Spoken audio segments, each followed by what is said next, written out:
From past experience, it takes me about 12 years to set roots down in a new town, and during that period, your life can be a little unstable.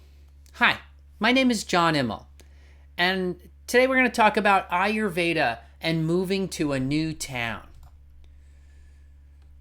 So why does it take so long to set down roots, to settle down into a new place? Well, you've got to get to know the local culture so that you can understand how to navigate the complex social system where you live. It can take you a number of years to find the right place where you really want to live, the right neighborhood. It can take you some time to find the right job or even a stable situation for everyone in your family. You know, the new group of friends that your kids are spending time with, or extracurriculars. All that takes time. It takes time to set up a new home. It takes time to find a good doctor, a good dentist, and a good mechanic. It takes time to find the grocery store that has the highest quality produce. It takes time to know the best swimming holes, the best getaways, and the best baker.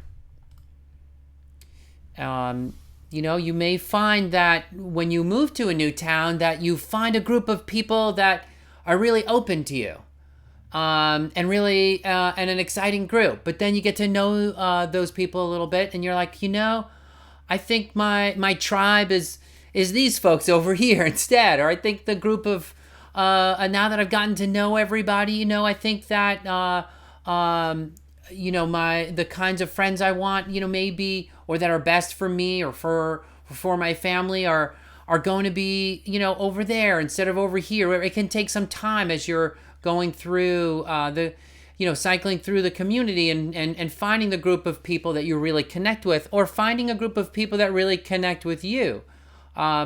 So some people may even also be maybe a little bit more shy. No, not necessarily shy, but just protective, and it could take them some time to open up to you too.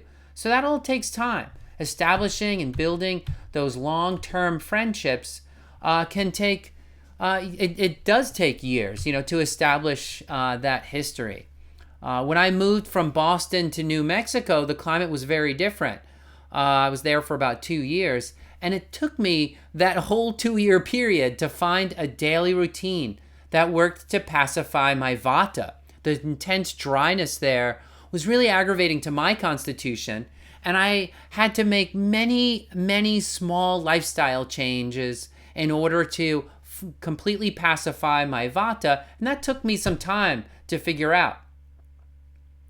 Even your biome in your gut has to adapt to local bacteria. Have you ever moved and tried to take a sourdough starter with you? If you move more than a few miles, your sourdough starter is likely to die because the strains of bacteria are just slightly different in each microclimate.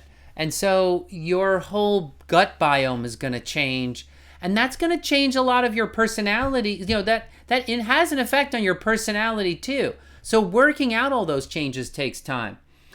The highest grade for meat at Whole Foods is an animal that spent its entire life on a single farm.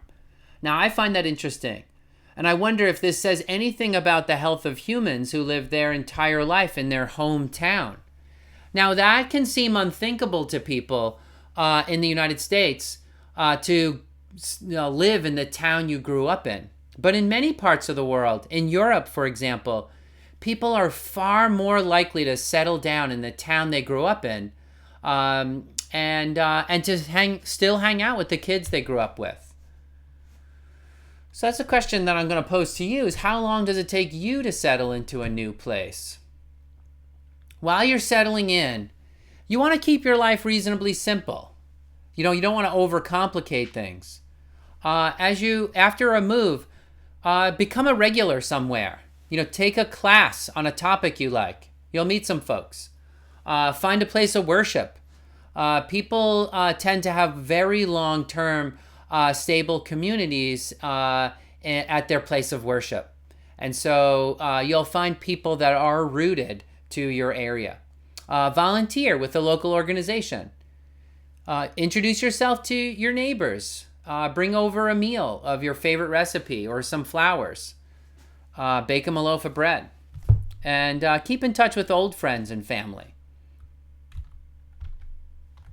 The next talk, we'll talk about morning routine.